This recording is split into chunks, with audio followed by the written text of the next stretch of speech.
Praise the lord.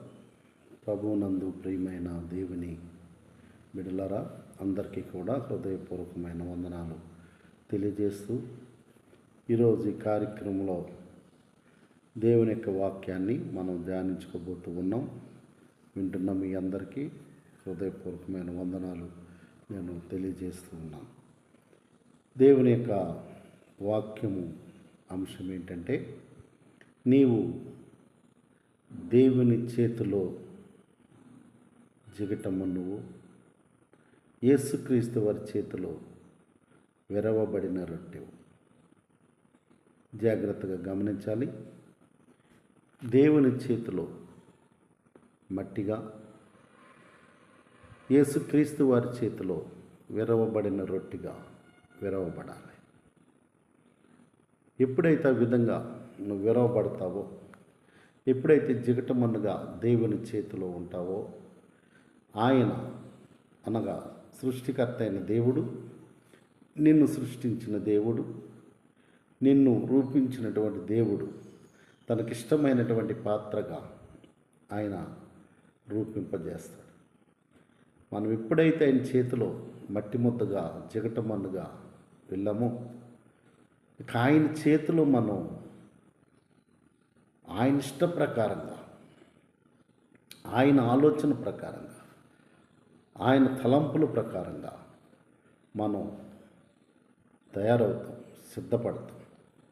అది దేవుడు మనకిచ్చినటువంటి మహాకృప, మహాభాగ్యమని నేను నమ్ముతున్నాను. కాబట్టి దేవుని యొక్క వాక్యములో మనం గమనించినప్పుడు ఆదికాండము 2వ అధ్యాయము 7వ వచనములో ఈ మాట స్పష్టంగా వ్రాయబడి ఉంది.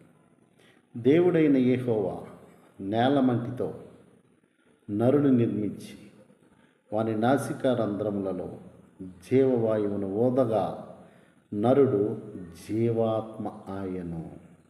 దేవుని నామానికి స్తోత్రము కలుగునుగాక. దేవుడైన యెహోవా నేలమంటితో, ఆ నేలను ఆ మంటిని కూడా చేసినవాడు దేవుడే. ఆ దేవుడు చెప్తున్నాడు, ఆ నేల మంటితో నరుని నిర్మించారు.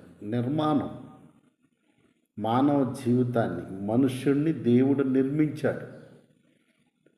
మనం గొప్ప గొప్ప బిల్డింగ్లు నిర్మిస్తాం, గొప్ప గొప్ప ఏవేవో సృష్టిలో మనుషుల జ్ఞానాన్ని బట్టి ఏవేవో నిర్మాణాలు చేస్తూ ఉంటాం. ఆనకట్టలు కానిచ్చి బ్రిడ్జీలు కాడినోడి ఇట్లాంటివన్నీ చేస్తాం నీ జ్ఞానంతో, మనుషుడి యొక్క జ్ఞానంతో. కాబట్టి ఇక్కడ దేవుడు తన యొక్క జ్ఞానముతో నేల బట్టితో నరుని నిర్మించాడు. నిర్మించి ఆ నరుడిని ఆ నిర్మించిన దానికి జీవం లేకుండా చేయకుండా, ఒక విగ్రహముగా పెట్టకుండా, చేసిన పనికి అర్థం కావాలి, చేసిన పనికి న్యాయం కావాలి, ఆయన చేసిన పనికి విలువ రావాలి. ఆ చేసిన పని తిరిగి పని చేయాలి.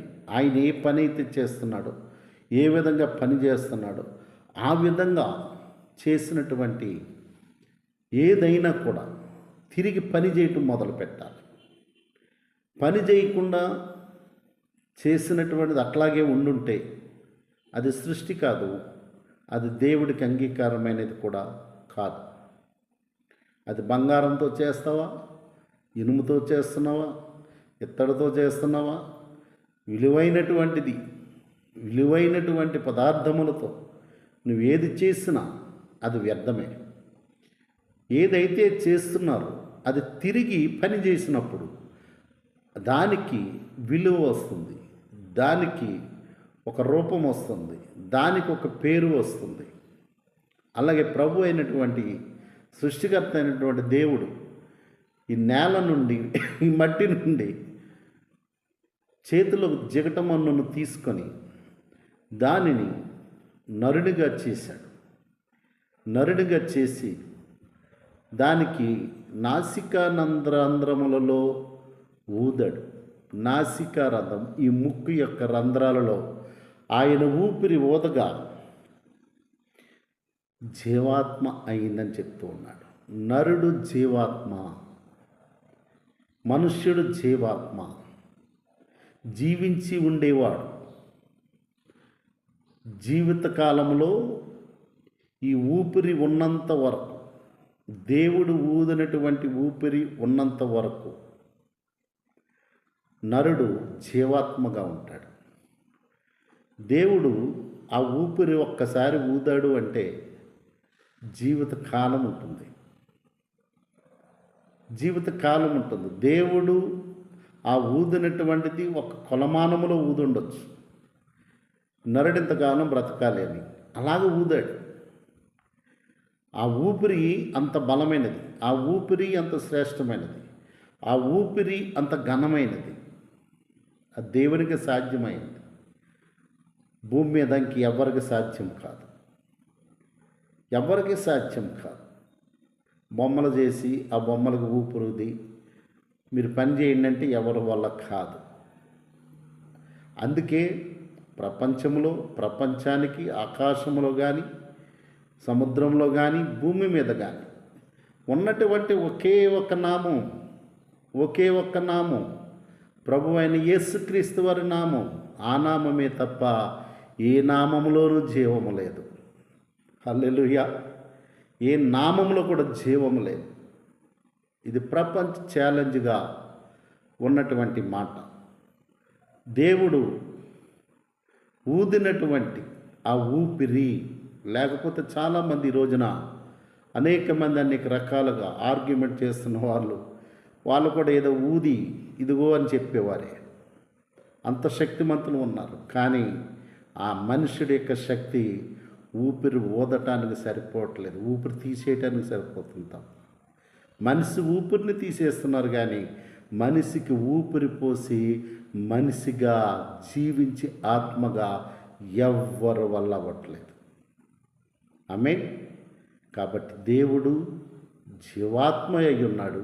ఆ ఆత్మ మనకు అనుగ్రహించాడు. ఆయన రూపాన్ని మనకు అనుగ్రహించాడు.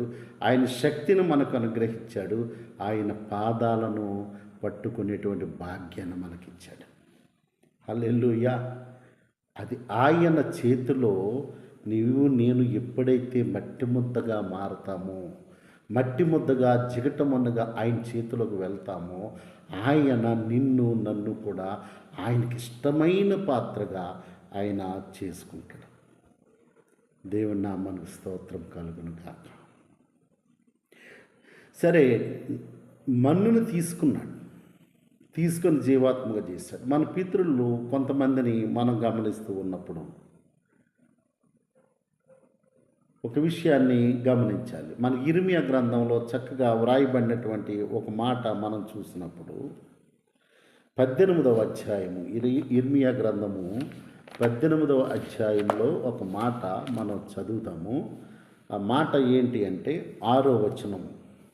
18వ అధ్యాయము 6వ వచనంలో చక్కటి మాట ఒకటి ఉంది. ఇర్మియా ఏమని చెప్తూ ఉన్నాడంటే, అంతటా యెహోవా వాక్కు నాకు ప్రత్యక్షమై ఇలాగ సెలవిచ్చెను, ఇశ్రాయేలు వారులారా, ఈ కుమ్మరి మంటికి చేసినట్లు నేను మీకు చేయలేనా? ఇదే యెహోవా వాక్కు. జాగ్రత్తగా మనం గ్రహిద్దాం. ఇశ్రాయేలు వారులారా, ఈ కుమ్మరి మంటికి చేసినట్లు నేను మీకు చేయలేనా? ఇదే యెహోవా వాక్కు. జిగటమన్ను కుమ్మరి చేతిలో ఉన్నట్టుగా ఇశ్రాయేలు వారులారా, మీరు నా చేతిలో ఉన్నారు. దాన్ని పెళ్ళగింతుననియు, విరగగొట్టుదననియు, నశింపచేయదననియు, ఏదో ఒక జనమును గూర్చి కానీ రాజ్యమును గూర్చి కానీ నేను చెప్పి ఉండగా. ఇక్కడ చూడండి, చాలా మంచి మాట ఇక్కడ వ్రాయబడి ఉంది. కుమ్మరివాని చేతిలోకి వెళ్ళినటువంటి మట్టి శుద్ధగా తయారు కాకముందు మట్టే బెడ్డ, ఘన పదార్థం. కుమ్మరి ఏం చేస్తాడు? ఏ మట్టిగా మట్టి తీయడు. ప్రభు కూడా ఏ మట్టిగా మట్టి తీయలేదు. తాను చేసినటువంటి ఆ యొక్క పొలంలో నుండి, ఆ మట్టిలో నుండి జిగటమన్ను తీసుకున్నాడు. ఆయన జిగటమన్ను తీసుకుని దానిని ముద్దగా చేశాడు. కుమ్మరి ఒక పాత్రను తయారు చేయాలి అంటే ఎంత శ్రమ పడతాడో తెలుసా అండి? ఎంత శ్రమ పడితే ఆ కుమ్మరి ఆ పాత్రను పట్టుకుని వచ్చి అంగడిలో పెట్టినప్పుడు దాన్ని కొంటారు ప్రజలు. దానికి ఎంత అందమైన రూపాన్ని ఇస్తాడు ఒక మట్టి కుండ తెచ్చి. ఆ కుండ, మట్టి కుండ అది తెచ్చి అక్కడ మార్కెట్లో పెట్టినప్పుడు మనం ఆ కుండ కొనడానికి వెళ్ళినప్పుడు ఆ వ్యక్తి అతను అది అమ్ముడైతే మంచిగుండు, అది అమ్ముకుపోతే బాగుండు, నేను అది అమ్ముకొని పట్టుకొని వెళ్ళి నా జీవాన్ని నేను గడుపుకుంటాను అనేటువంటి ఆశతో దానికి తగుమాత్రం రేటు పెట్టి దాన్ని అమ్ముతూ ఉంటాడు. కానీ మనం ఏం చేస్తామంటే ఆయన వెళ్ళి ఒక 50 రూపాయలు రేటు పెడితే ఒక కుండకి దాన్ని చుట్టూరా చేత్తో బాతం టంగు టంగు టంగు టంగు బాది బాది బాది కొట్టి కొట్టి కొట్టి ఆయన 50 రూపాయలు చెప్తే 10 రూపాయలు అడుగుతాం, 20 రూపాయలు అడుగుతాం, 30 రూపాయలు అడుగుతూ ఉంటాం. ఇంక ఇదే పని. ఆయన పెట్టినటువంటి ధరే తక్కువ పెడతాడు, పెట్టినటువంటిది మరలా మనం దాన్ని 100 సార్లు ఆయన ఇసుకించి కాడికి ఎంతో కొంత తక్కువ చేసి పట్టుకెళ్తూ ఉంటాం. ఎందుకంటే దాన్ని తయారు చేసే విధానంలో ఆయన పడినటువంటి కష్టం మనకు తెలియదు. అతను దాన్ని ఏ విధంగా కష్టపడి చేశాడో, ఏ విధంగా తయారు చేశాడో అనేది మనకు తెలియదు. కాబట్టి మన ఇష్టానుసారంగా దాని గురించి మాట్లాడుతూ దాన్ని బేరం చేస్తూ ఉంటాం. దాన్నే పట్టుకెళ్ళి ఏ షోరూముల్లో పెట్టి, మోరీలోనో లేకపోతే ఎక్కడో ఏవేవో ఉంటున్నాయి కదా, ఆ షాపుల్లో పెట్టి చక్కగా ఒక చోట పెట్టి దానికి ఒక 500 పెడితే, ఇక్కడ 50 రూపాయలు 500 పెడితే చక్కగా మనం దాన్ని అటు ఇటు కొట్టం కూడా, అది పట్టుకొస్తాం జాగ్రత్తగా పెడతాం. వాడు కౌంటర్లో పెడతాం తోటి నువ్వు రేటు కూడా లేదు దానికి, టకాటగా బిల్లు కొడతాడు, చక్కగా దాని రేటు ఇచ్చేస్తాడు అంతే మనకి. దానికి ఆ ట్యాక్స్ ఈ ట్యాక్స్ అనేసి ఆ కుండ కంటే బరువైన రేటు తెస్తాడు. అది చాలా హ్యాపీగా తెచ్చుకుంటాం. దేవుడు చేసేది, ఉచితముగా చేసిచ్చేది ఏ మనుషుడికి కూడా విలువ కనిపించట్లేదు. దేవుని యొక్క విలువ కనిపించట్లేదు. దేవుడు ఉచితంగా ఇచ్చేది ఏది కూడా మనుషుడికి ఇష్టం అవ్వట్లేదు.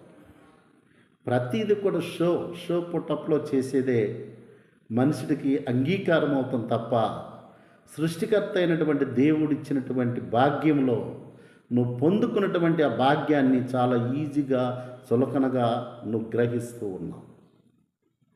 దేవుని మందిరానికి, ఆదివారం మందిరానికి వెళ్ళి మందిరంలో కూర్చొని హాయిగా ఫ్యాన్ల కింద కూర్చొని, కుర్చీల్లో కూర్చొని, ఏసీల్లో కూర్చొని దైవ వాక్కు గంటన్నర సేపు నువ్వు ఉచితంగా వినడానికి నీకు ఇబ్బంది అవుతుంది. విన్నటువంటి వాక్యాన్ని గ్రహించడానికి ఇబ్బంది అవుతుంది. అక్కడ నువ్వు ఇంతసేపు కూర్చొని 2-2.5 గంటలు కూర్చుంటే నువ్వేనాడో మాసిపోయిన 20 రూపాయలు 10 రూపాయలు పట్టుకొచ్చి కానుకేసి వెళ్ళిపోతావు. శ్రేష్టమైన, ఉపకారమైన, ఆశీర్వాదకరమైన, జీవనాధారమైనటువంటి దేవుని యొక్క వాక్యము విని శ్రేష్టమైనటువంటి పరిశుద్ధాలయంలో నువ్వు కష్టము లేకుండా చాలా చక్కగా వచ్చి ఈజీగా కూర్చొని, ప్రశాంతంగా కూర్చొని నువ్వు చేసినటువంటి ఇవన్నీ కూడా దేవుడు చెప్తూ ఉంటే, దేవుని వాక్యం విని గంటన్నర 2 గంటల సేపు నువ్వు కూర్చొని అన్నీ కూడా అనుభవించి ఒక 10-20 వేసి అంత నువ్వు వెళ్ళిపోతావు. కారణం ఏంటి అంటే దీనికి నువ్వు విలువ ఇవ్వట్లేదు. ఎందుకంటే మందిరాలు ఉచితంగా ఉన్నాయి, దేవుని సువార్త ఉచితంగా దొరుకుతుంది, దేవుని యొక్క ప్రేమ ఉచితంగా దొరుకుతూ ఉంది, దేవుని సన్నిధిలో ఆనందం ఉచితంగా దొరుకుతుంది, దేవుని కృప ఉచితంగా దొరుకుతూ ఉంది. కానీ నువ్వు కూర్చునేప్పుడు నువ్వు వినేది, చేసేది వెనకాల ఎంత శ్రమ ఉందో, ఎంత కష్టం ఉందో, ఎంత పెట్టుబడి ఉందో, ఎన్ని రకాలుగా నలిగి వచ్చి దేవుని యొక్క వర్తమానం మీకు అందిస్తున్నారో చాలామందికి అర్థం కాదు. లైన్లో నిలబడి స్పెషల్ టిక్కెట్లు పెట్టి, ఆ టిక్కెట్లు పెట్టి, ఈ టిక్కెట్లు పెట్టి, ఆన్లైన్ బుకింగ్ అని పెడితే నువ్వు వేలాది రూపాయలు ఇస్తావు. అక్కడికి వెళ్ళి ఏమీ ఉండదు. నీతో మాట్లాడేవాడు ఉండడు, నీకేమి చెప్పేవాడు ఉండడు, నీకు ఒకటి ఇచ్చేవాడు ఉండడు, ఒకటి చేసేవాడు. నువ్వు వెళ్ళాలో నమస్కారం పెట్టుకోవాలి, ఒక క్షణం కూడా నిలబడితే నిన్ను తోసేస్తూనే ఉంటారు. దానికి అలవాటు పడిపోయింది సమాజం. దేవుని చేతిలోకి వెళ్ళడానికి ఇష్టపడట్లేదు, దేవుని చేతిలో ఉండటానికి ఇష్టపడట్లేదు. దేవుని చేతిలో స్థిరముగా నేను ఉంటే నాకంటూ ఒక రూపం వస్తుంది, నాకంటూ ఒక ఆశీర్వాదం వస్తుంది, నాకంటూ ఒక విలువ వస్తుంది అనేటువంటిది ఏ మనుష్యుడు కూడా ఈ లోకంలో గ్రహించలేకపోతున్నారు. కానీ దేవుని యొక్క ఉద్దేశం అది కాదు. నువ్వు ఆయన చేతిలోకి వెళ్ళినప్పుడు ఆయన నీకు మంచి పాత్రగా నిన్ను చేస్తాడు. కుమ్మరి ఎంత కష్టపడతాడో తెలుసండి. ఏ మట్టికి ఆ మట్టి తీసుకురాడు. ఆ మట్టిలో ఒక ఇసుక రేణువు ఉన్నా, ఇసుక పరమాణువులు ఉన్నా, ఆ మట్టి నువ్వెంత కష్టపడి చేసినా ఆ కుండ నిలబడదు. శ్రేష్టమైన మట్టిని తెచ్చి పలుగుతో కొట్టి తెచ్చి దాన్ని పొడుము చేసి జల్లించి ఒక ఇసుక రేణువు కూడా లేకుండా చేసి దాన్ని జిగురుగా తొక్కి తొక్కి తొక్కి చెమటంతా తన ఒంటి మీద చెమటంతా కూడా కారుతుంది. అంతగా తొక్కి దాన్ని ముద్దగా చేసి సారి మీద పెడుతూ ఉంటాడు.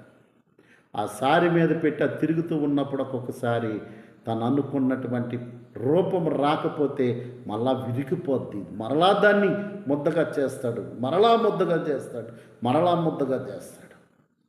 ముద్దగా చేసి సారి మీద పెట్టి తన అనుకున్నటువంటి రూపము వచ్చే వరకు కూడా ఆ పాత్రను చేస్తూనే ఉంటాడు. సమయం చూడడం, సమయాన్ని లెక్క పెట్టుకోడు, శ్రమను లెక్క పెట్టుకోడు. తాను అనుకున్నటువంటి పాత్ర అయిందా లేదా అనే విషయాన్ని ఆయన చూస్తాడు. అందుకే ఇక్కడ ఇర్మియా గ్రంథంలో రాయబడినటువంటి మాట మనం గమనిస్తూ ఉన్నప్పుడు ఈ 18:6 వచనములు అంటున్నాడు, ఇశ్రాయేలు వారలారా, ఈ కొమ్మరి మంటికి చేసినట్లు నేను మీకు చేయలేనా? ఆ మంటికి ఏ విధంగా శ్రేష్టముగా ఆ మట్టిని తయారు చేస్తున్నాడో, ఆ మట్టిలో ఉన్నటువంటి ప్రతి విధమైనటువంటి ఆ పరమాణువులు పనికిరానివి అన్నీ తీసి అలాగ పాడేస్తున్నాడో, అలాగ నీ జీవితంలో ప్రభు కూడా చేయట్లేదా? ఆలోచన చేయాలి. ప్రతి మనిషి కూడా గ్రహించవలసిన విషయం, నువ్వు లోకాన్ని ప్రేమిస్తే దేవుణ్ణి ప్రేమించలేవు. నువ్వు లోకాన్ని ప్రేమిస్తే దేవుణ్ణి ఎప్పుడు కూడా ప్రేమించలేవు. ప్రేమించేటువంటి మనస్సు నీకు రాదు, ప్రేమించలేవు. లోకాన్ని కనుక ప్రేమిస్తే దేవుని సన్నిధిలో నిలబడలేవు, దేవుని సన్నిధి కూర్చోలేవు, దేవుని సన్నిధికి రావడానికి నీకు ఇష్టం ఉండదు. కారణం ఏంటో తెలుసా? నువ్వు ఎక్కువగా ప్రేమించేది లోకాన్ని.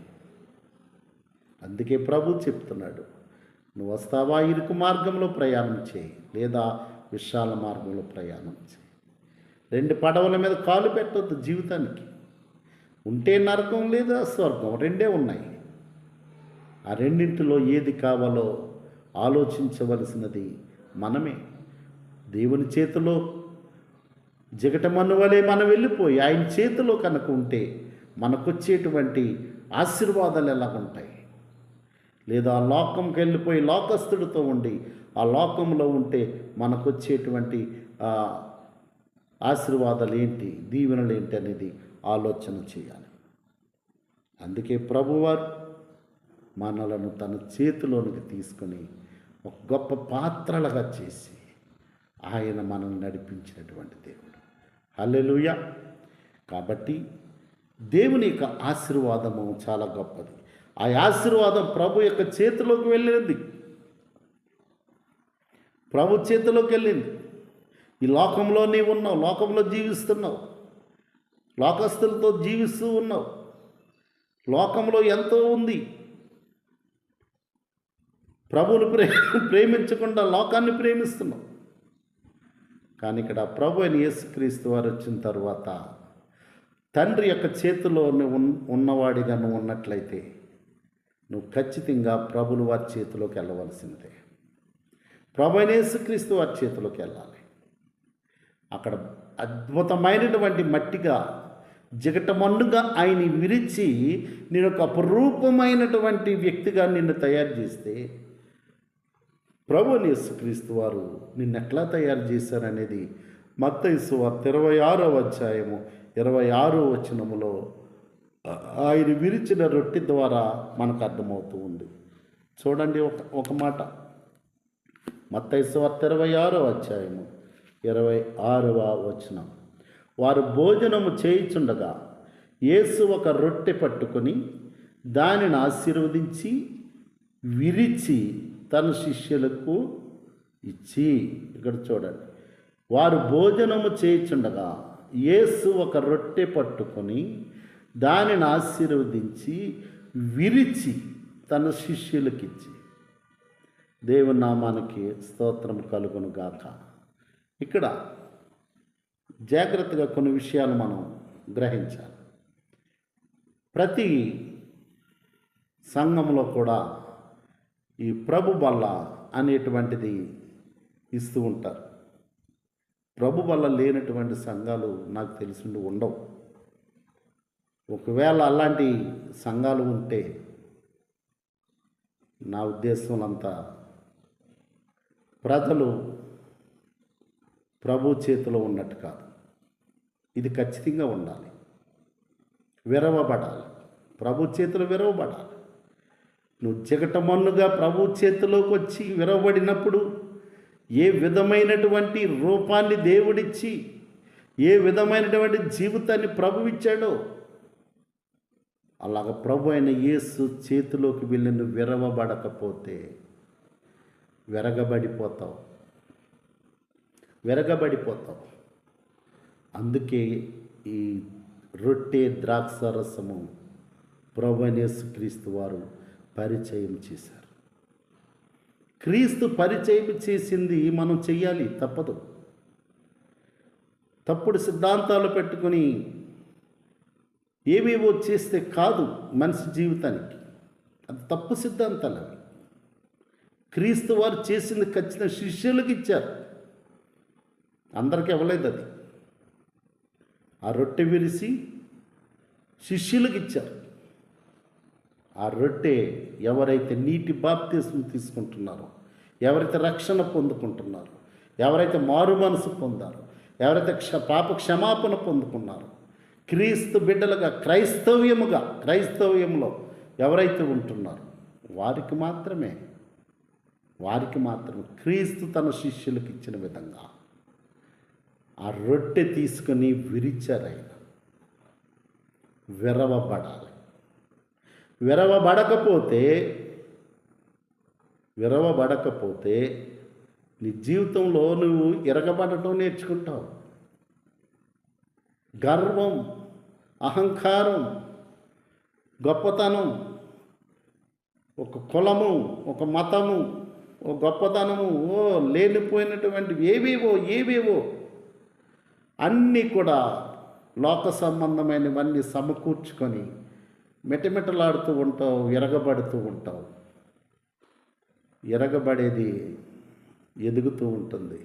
ఆ ఎదుగుదల ఇరుగుట కొరకే. మొక్క ఎప్పుడు హాయిగా నిటారుగా ఉంటుంది, గుబురుగా ఉంటుంది. ఇరిగిపోయేది పైకి ఎదుగుతుంది.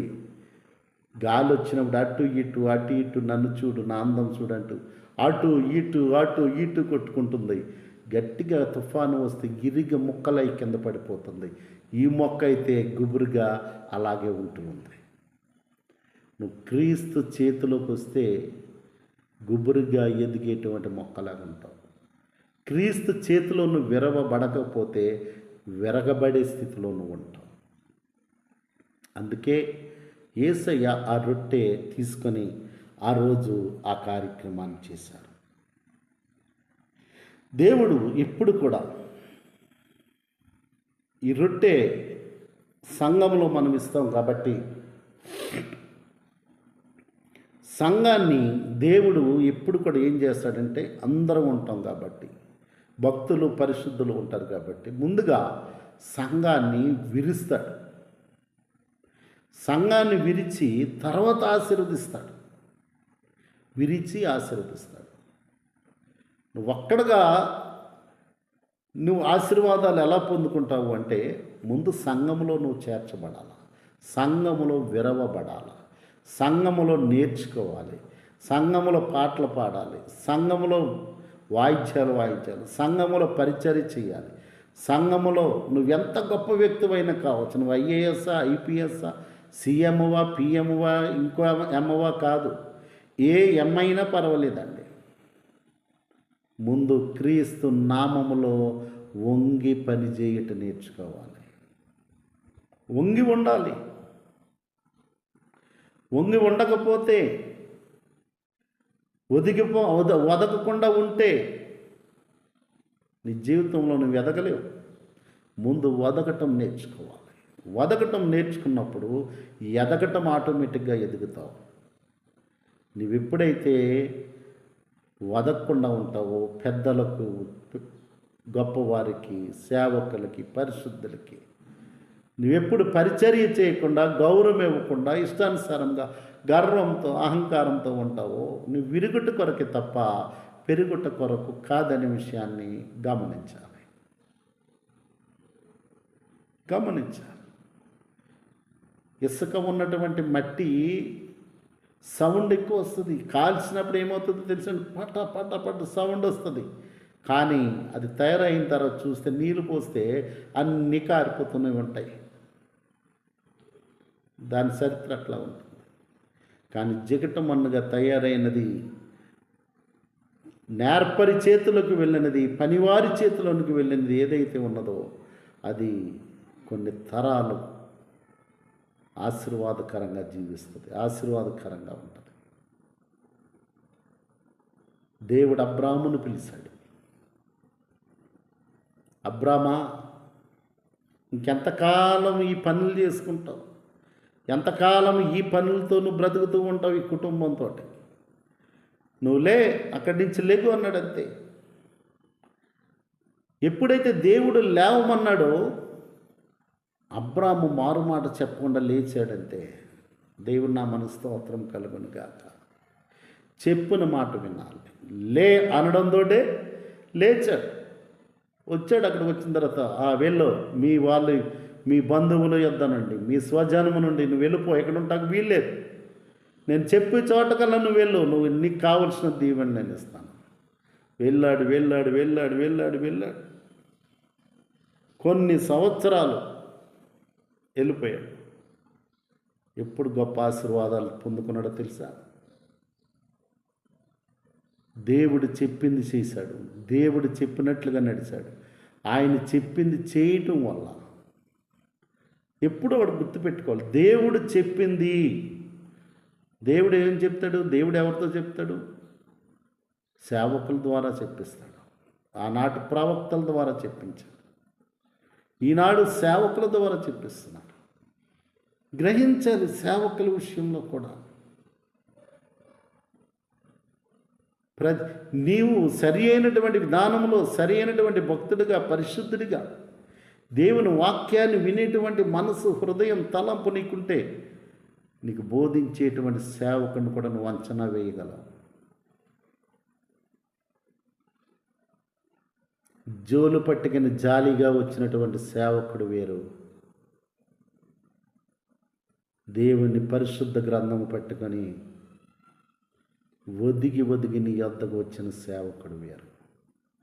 హల్లెలూయా. ఆ సేవకుల్ని నేను పంపించాను అంటున్నాడు ఆయన. నా పరిశుద్ధ గ్రంథము చేత పట్టుకుని, నా మాటలు తన నోట ఉంచుకొని, ఎవరైతే వచ్చి నిన్నేది ఆశించకుండా నీ కొరకు ఉన్నది ఉన్నట్టుగా బోధించినటువంటి సేవకుడు ఉన్నారో, ఆ సేవకుడిని నేనే పంపించాను. నేను వాళ్ళని ఏర్పరచుకోలేదు.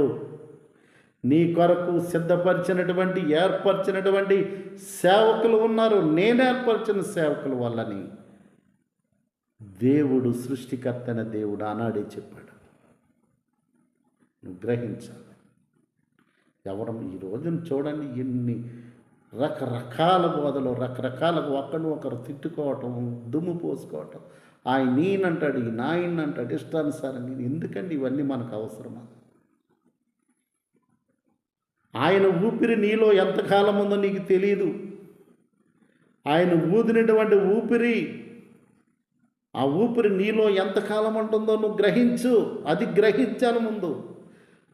వ్యర్థముగా సమయం గడిపితే, వ్యర్థంగా వాదాలకు దిగితే, వ్యర్థంగా డిబేట్లు పెట్టుకుంటే నీ సువార్త అందించవలసిన సమయం అక్కడ కనుక నువ్వు పెట్టినట్లయితే దేవుడు నిన్నే ముందు నరకానికి తోసేస్తాడు. వాదాలు కాదు మనసుకు కావలసిన దేవుని పరిశుద్ధ వాక్కు.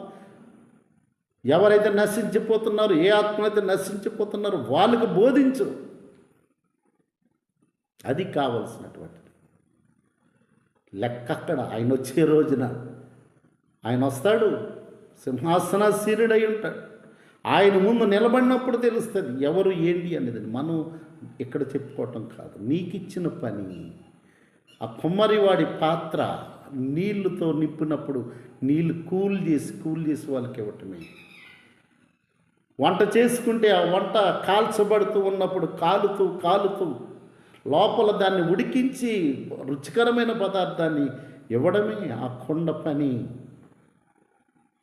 ఆ వండేవాడి గుణగణాలు కుండ ఏ విధంగా చూడదో, వినేటువంటి నీవు, సిద్ధపడుతున్న నీవు కూడా అదే విధంగా ఉండాలి. అదే విధంగా ఉండాలి. ఎప్పుడైతే ఆ స్థితిలో మనం ఉంటామో, ఆనాడు తీర్పు వచ్చినప్పుడు నీకు రాజమార్గం ఉంటుంది. రాజమార్గం. నిన్ను ఆపేవారు ఎవరు ఉండరు. పరిశుద్ధుల గుంపులో హాయిగా ఉండిపోతావు. వెళ్ళి ఈ వాదాపవాదాలు, ఈ డిబేట్లు పెట్టిన వాళ్ళు వీళ్ళతో ఎందుకంటే, ఒక విగ్రహారాధుడితో నీకు ఏంటి అవసరం? అందులో ఊపిరి లేదు, వాడికి ఊపిరి లేదు. వాడుకున్న ఊపిరి వ్యర్థం చేసుకుంటున్నాడు. వాడు ఎలాగ నరకానికి పోతాడు. కానీ నీకు ఉన్నటువంటి ఊపిరి ఎందుకు నువ్వు వ్యర్థం చేసుకుంటున్నావు? నీకు అప్పచెప్పిన పని ఏంటి? ఆ పని నువ్వు తీసుకోవాలి. విరవబడాలి, నలగగొట్టబడాలి. అవేమీ లేకుండా ఇష్టానుసారముగా జీవితాన్ని గడుపుతాను అంటే అది అంత మంచిది కాదు. అబ్రాహామును పిలిచాడు, విరిచాడు. విరిచి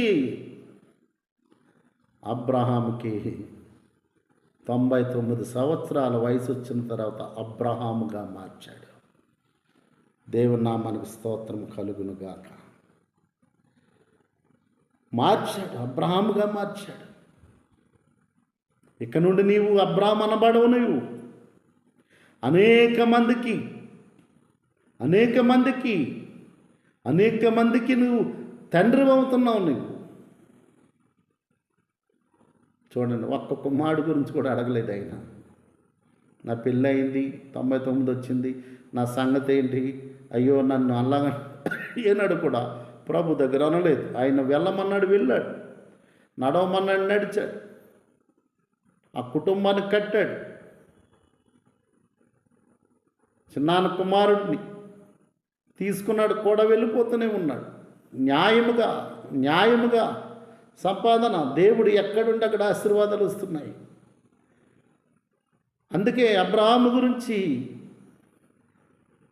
ఇస్సాకు వివాహం విషయంలో పెద్ద దాసుడు అయినటువంటి ఎలియాజరు మాట్లాడుతూ ఉంటాడు.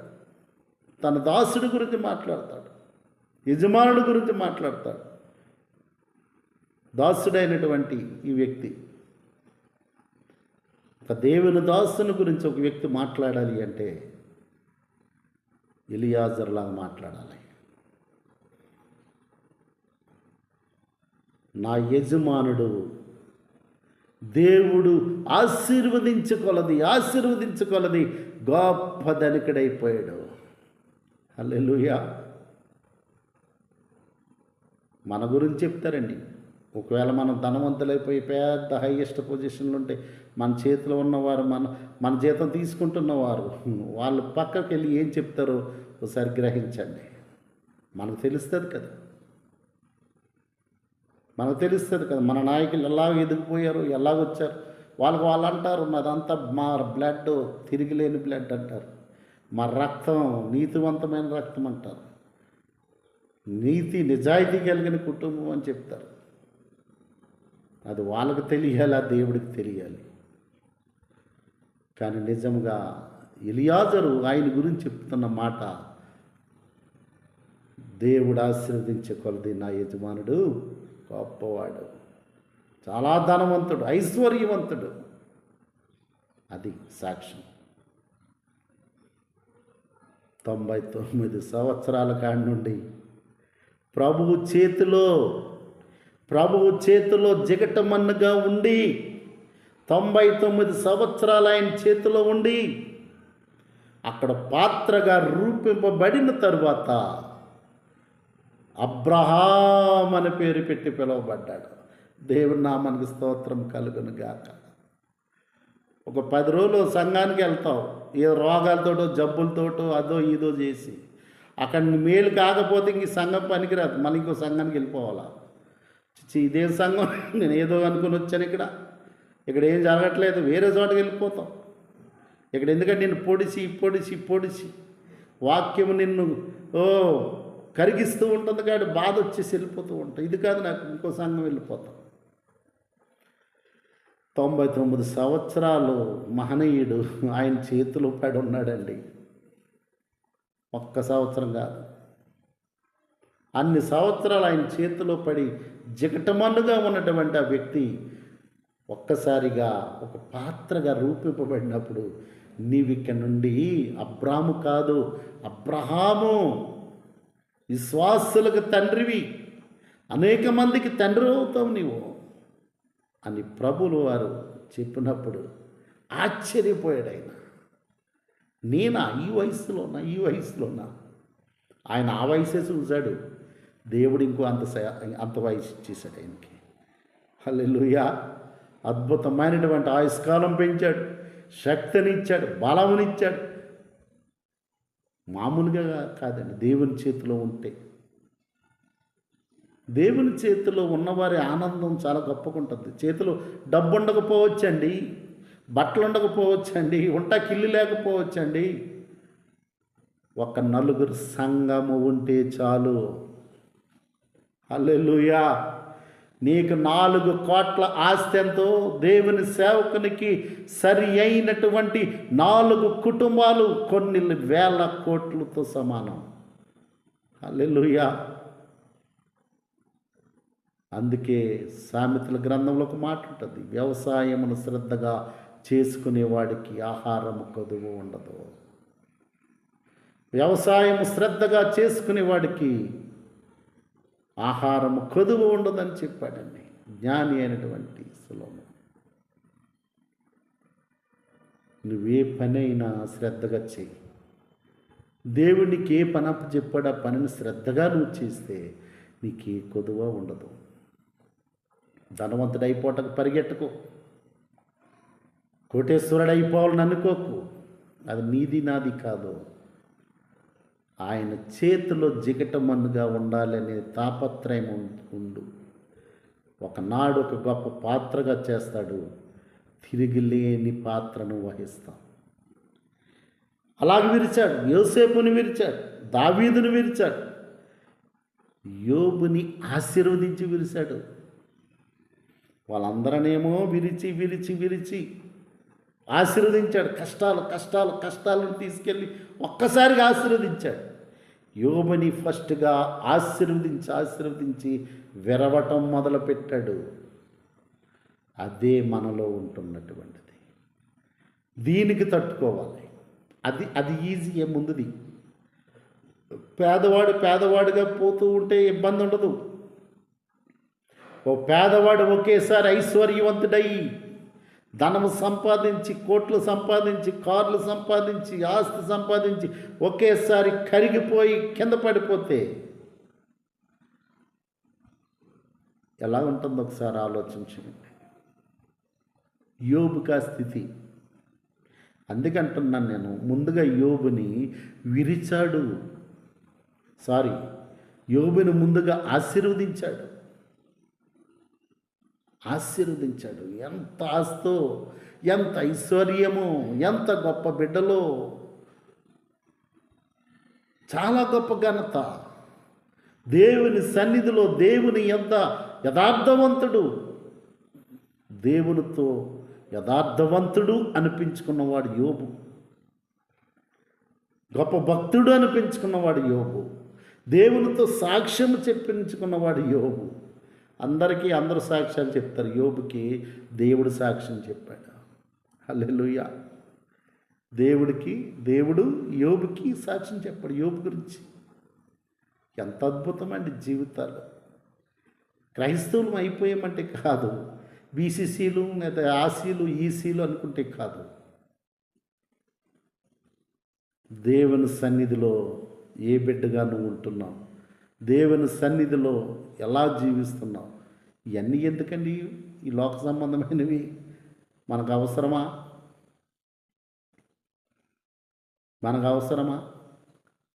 గౌరవించటం అనంతో, ప్రభుత్వాలను గౌరవించటం అనంతో, అధికారుల్ని గౌరవించటం అనంతో, అంతే. వాళ్ళు అడిగింది చెప్పడమే, ఉన్నది ఉన్నట్టుగా. ఫలితము దేవుడిస్తాడు మనకి. ఎక్కడ పుట్టావు, ఎలా పుట్టావు, ఎందులో పుట్టావు, ఎందులో పెరుగావు, అవన్నీ క్రైస్తవ్యంలో అవసరం లేదు. నువ్వు దేవుని చేతిలో జిగటమన్నుగా ఉన్నావా లేదా, ప్రభు యేసుక్రీస్తు వారి చేతిలో విరవబడ్డావా లేదా ఆలోచన చేయి. విరవబడుట అనేది ఒక గొప్ప దీవెన. విరవబడటం అనేది ఒక దీవెన. చూడండి, యోబు విరవబడిన ఉన్నప్పుడు ఏం చేశాడు? యోబు దేవుని స్తుతించాడు. విరవబడుతూ ఉన్నప్పుడు దేవుని స్తుతించాడు. వాళ్ళందరూ ఒక్కొక్కరు వచ్చి చెప్పి వెళ్ళిపోతూ ఉంటే దేవుని స్తుతిస్తున్నాడు, దేవుని మహిమపరుస్తున్నాడు. తన 3 స్నేహితులు వచ్చి 7 దినాలు కూర్చొని తనతో పాటుగా బూడిద పోసుకుని కూర్చొని అడుగుతూ ఉన్నప్పుడు ఆయన చెప్పాడు, దేవుడు ఇచ్చాడు, దేవుడు తీసుకున్నాడు. ఎంత గొప్ప యథార్థవర్తనుడు. అందుకే అక్కడ సృష్టికర్త అని దేవుడు అక్కడ చెప్పాడు, అంత యథార్థవంతుడిని నువ్వు ఎక్కడన్నా చూసావా? అంత భక్తిపురుడిని ఎక్కడన్నా చూసావా? అంత నమ్మకస్తుడిని ఎక్కడన్నా చూసావా అని. అన్నీ పోతున్నా, విరవబడుతూ ఉన్నా కూడా యోబు దేవుణ్ణే స్తుతించాడు. దేవుని వాక్యంతో నీవు నలగగొట్టబడుతూ ఉంటే ఏం చేస్తావో తెలుసా? నీలో ఉన్న పాపాలు, నీలో ఉన్న మోసాలు, నీలో ఉన్న చెడుతనము, ఇదంతా కూడా ఒక్కొక్కటి దేవుని వాక్యము ద్వారా విరవబడుతూ ఉంటే నువ్వేం చేస్తావో తెలుసా? సనుగుకుంటూ ఉంటావు. లోపల సనుగుకుంటూ తిట్టుకుంటూ, ఇదే అయిపోయింది ఈ రోజుతోటే, ఈ మందిరానికి ఈ రోజుతోటే ఈ పాస్టర్ గారిని చూడటం. ఎన్నో ఫంక్షన్ హాళ్ళు వచ్చేస్తున్నాయండి. సినిమా హాల్ లాగా తెరలు వచ్చేస్తున్నాయి. తెరలు, మనుషులు ఉండరు, సేవకుడు ఉండడు. పనికిమాలిన గొర్రెలన్నీ అక్కడ చేరతాయి. సేవకుడు లేని మంద, కాపరి లేని మంద ఆ చర్చలోంచి అక్కడి నుంచి పోయి అక్కడ చేరతాయి. ఇవన్నీ కాపరి లేని మందలేగా. వాటి కొరకు పరిగెట్టిపోతాడు. కానీ ఎందుకు వెళ్ళిపోతారో తెలుసు? వీళ్ళు విరిచేటప్పుడు సహించలేక,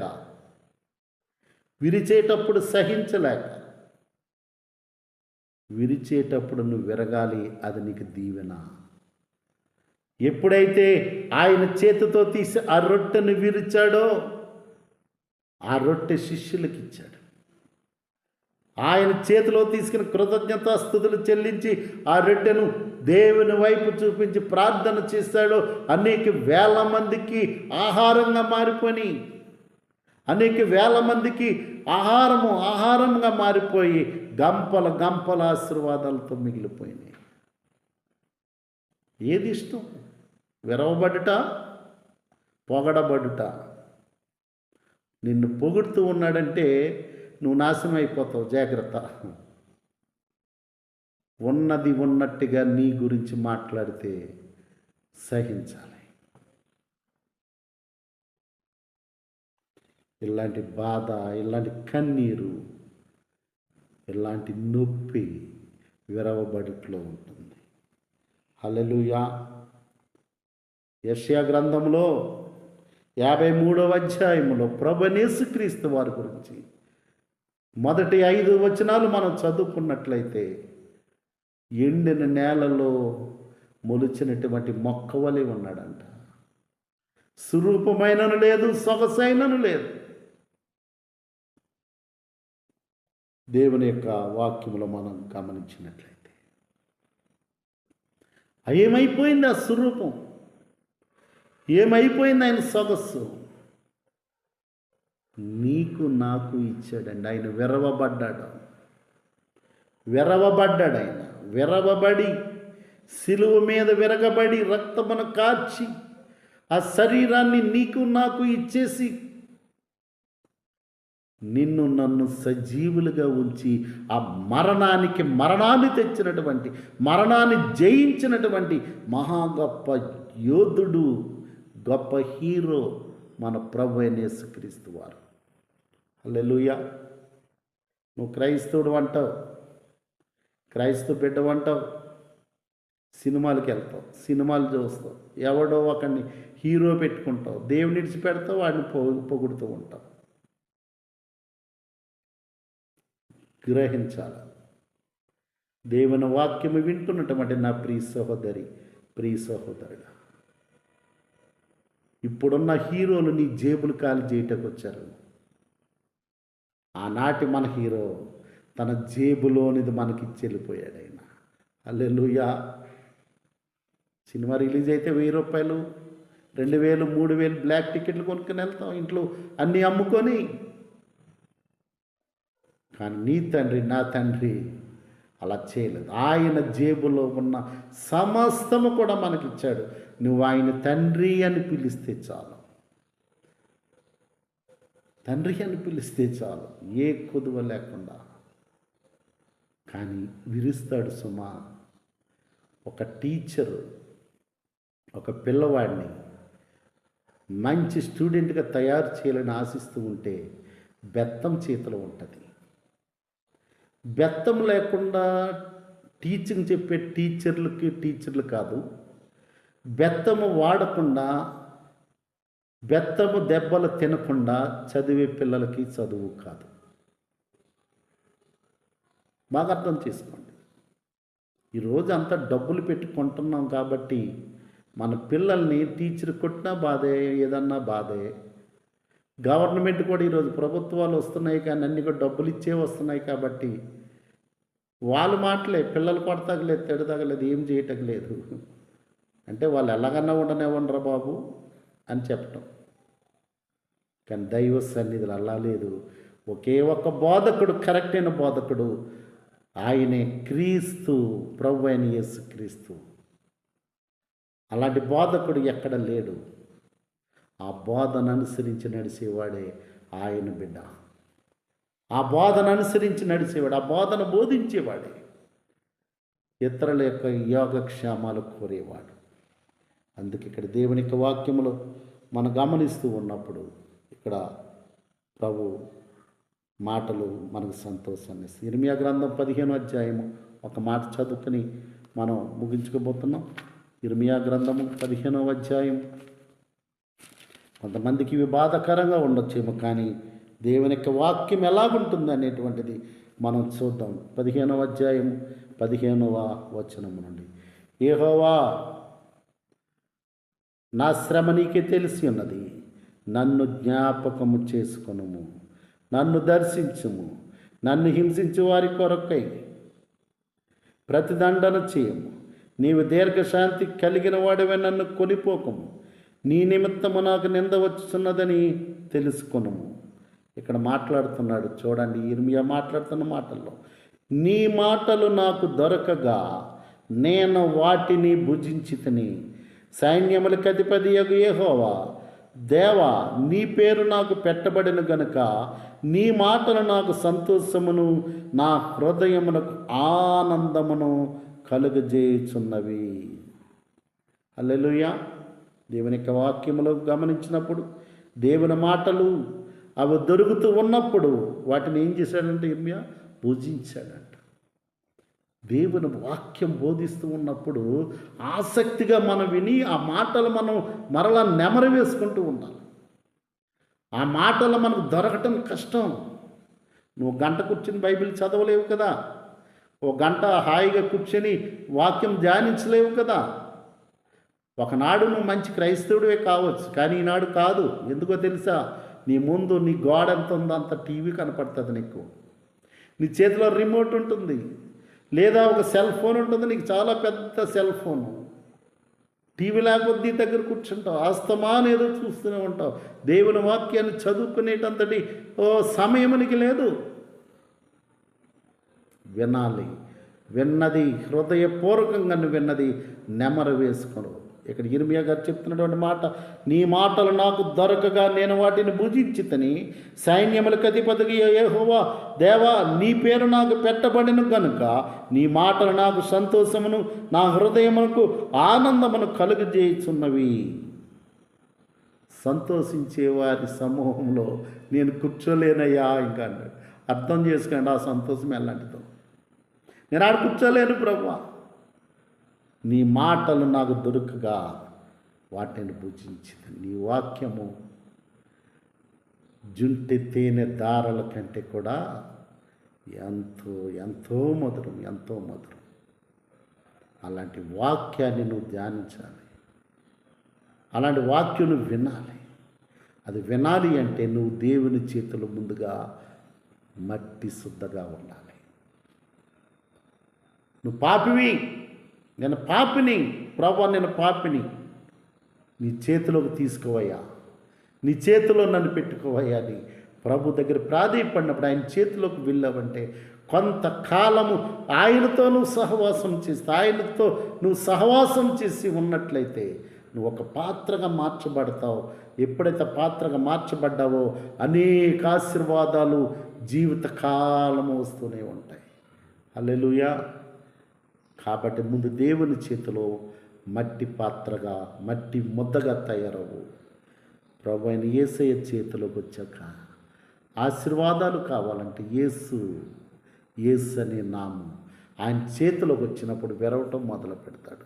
ఎప్పుడైతే విరవటం మొదలు పెట్టాడో నువ్వు సహించుకో, నువ్వు నిలబడు, సమృద్ధిగా నిలవబడు, ప్రేమతో నిలవబడు. ఖచ్చితంగా దేవుడు నిన్ను గొప్పగా దీవిస్తాడు. గంపల గంపలు కదా. ఆయన ఏమంటాడు? మీరు నన్ను ఇచ్చి శోధించండి. లోకసువార్త చెప్తాను, ఇచ్చి శోధించండి నన్ను, మీకు ఎలాగిస్తాను తిరిగి అన్నొచ్చి కుదిలించి దిగజారునట్లుగా ఆశీర్వాదాలు ఇస్తారని మాట్లాడిన దేవుడే. కాబట్టి ఈ సమయంలో నువ్వు గ్రహించు, నువ్వు ప్రభు చేతిలో మట్టి ముద్దగా నువ్వు ఉండు. క్రీస్తు చేతిలో విరవబడిన రొట్టెగా ఉంటాకి తయారవు. నీ జీవితం మారిపోతుంది, నీ బ్రతుకు మారిపోతుంది. దేవుని కృప సమృద్ధిగా ఉంటుంది. నువ్వెక్కడికి వెళ్ళినా, ఏ దేశం వెళ్ళినా, ఏ ప్రాంతానికి వెళ్ళినా గొప్ప సంతోషం, గొప్ప ఆనందం, గొప్ప దీవెన. నువ్వు లక్షల కోట్లు భూమంతా సంపాదించినా నీకు తృప్తి ఉండదు, సమాధానం ఉండదు. కానీ ఏమీ లేకపోయినా దేవుని సన్నిధిలో ఒక్క దినము గడపడం 1000 దినాలంత శ్రేష్టం, భక్తుడు చెప్పిన విధంగా. కాబట్టి దేవుని సన్నిధిలో ఉన్నటువంటి నీవు దేవుని బిడ్డగా ఉండటానికి ప్రయత్నం చేయి, ఆయన చేతిలో ఉండటానికి ప్రయత్నం చేయి. నలగగొట్టబడి విరగగొట్టబడి, ఎప్పుడైతే నలగగొట్టబడి విరగగొట్టబడతావో నువ్వు ఫలిస్తావు, అభివృద్ధి చెందుతావు. ఆ విత్తనముగా ఉన్నప్పుడు భూమిలో మొలకెత్తుతుంది. ఆ విత్తనాన్ని పిండి చేస్తే రొట్టె అయిపోద్ది, అంతే, పనికిరాదు. కానీ విత్తనం ముందుగా నాటబడాలి, చావాలి, పెరగాలి, ఫలించాలి, అభివృద్ధి చెందాలి. అది మానవుని యొక్క జీవితం. దేవుడు నిన్ను ఫలించటానికి, ఫలభరితముగా ఉండటానికి లోకానికి పంపాడు. కానీ నీకు నువ్వుగా విర్రవేగటానికి కాదు, విరగబడటానికి కాదు. ఎంత ఉన్నా దేవుని యొక్క చేతిలో అది ఒక చిన్న ఇసుక రేణువు లాంటిదే. దాని గురించి ఆలోచించి ప్రభువే సమకూరుస్తాడు. ఎందుకు తెలుసా? సమకూర్చువాడు ఆయన. ప్రార్థన. పరిశుద్ధుడా, కృప కలిగిన మా తండ్రి, విన్న మాటల ద్వారా మా బిడ్డలందరినీ కూడా దీవించండి, ఆశీర్వదించండి. ఎవరైనా నువ్వు ప్రభా తప్పిపోయి ఉంటే, ఎవరైనా నువ్వు ప్రభా అహంకారంతో కానీ లోక సంబంధంగా కానీ పెరుగుతూ ఉంటే అట్టి వారి హృదయాలు మార్చండి. నీ చేతిలో మట్టిలాగా, నీ చేతిలో రొట్టెలాగా ప్రతి బిడ్డను కూడా తీసుకొని ఆశీర్వదించి నీ కృపలో భద్రపరచుకోండి. ప్రతి బలహీనతల నుండి విడుదల చేయండి. లోక సంబంధమైన శోధనల నుండి విడుదల చేయండి. నీ సన్నిధిలో గడిపి నీతో ఉండి నీ చేతిలోనే మేము ఉండే కృప మాకందరికీ దయచేయమని యేసుక్రీస్తు మహోన్నతమైన నామములో ప్రార్థించి వేడుకొనుచున్నాం మా పరమ తండ్రి. ఆమెన్. మరలా ఇంకోసారి కలుసుకుందాం.